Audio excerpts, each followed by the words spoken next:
जब देश के पूर्व में है बंगाल तो इसके नाम में पश्चिम क्यों आता है? पश्चिम बंगाल का इतिहास लगभग 4000 साल पुराना है। यह भारत के पूर्वी भाग में स्थित एक राज्य है।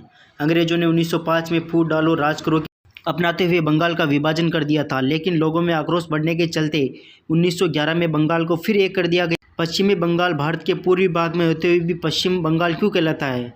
साल 1947 में भारत आज़ाद होने के साथ ही बंगाल पूर्वी और पश्चिमी दो हिस्सों में विभाजित हुआ। एक था पूर्व में और एक पश्चिम में। पहला जो था वो मुस्लिम प्रधान था, मतलब कि जो बांग्लादेश है वर्तमान में, बंगाल के दो हिस्से हुए थे। पहला था पूर्वी और दूसरा था पश्चिमी हिस्सा।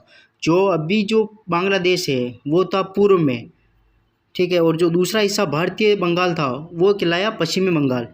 एक ही बंगाल के दो हिस्से थे, इसलिए जो पूर्व में था वो तो पाकिस्तान का था और जो पश्चिम में था वो अपने भारतीय संघ का था। तो साल 1971 के युद्ध के बाद पूर्वी पाकिस्तान स्वतंत्र होकर बांग्लादेश बन गया।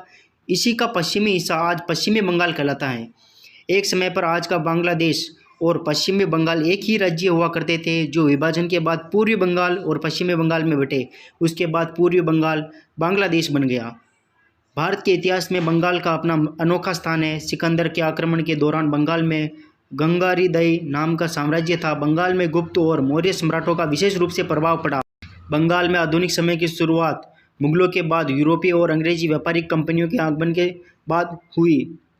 1757 में प्लासी की लड़ाई के बाद अंग्रेजों ने भारत और बांग्लादेश में अपने पांव जमाए और राजनीतिक फ़ायदे के लिए ये जो हिस्सा हुआ था, विभाजन हुआ था अपने बंगाल का, राजनीतिक फ़ायदे के लिए अंग्रेजों ने इस राज्य का विभाजन किया, जिस वजह से लोगों के बढ़ते हुए आक्रोश के चलते कांग्रेस के नेतृत्व में साल 1911 में बंगाल को एक बार फिर एक कर दिया गया।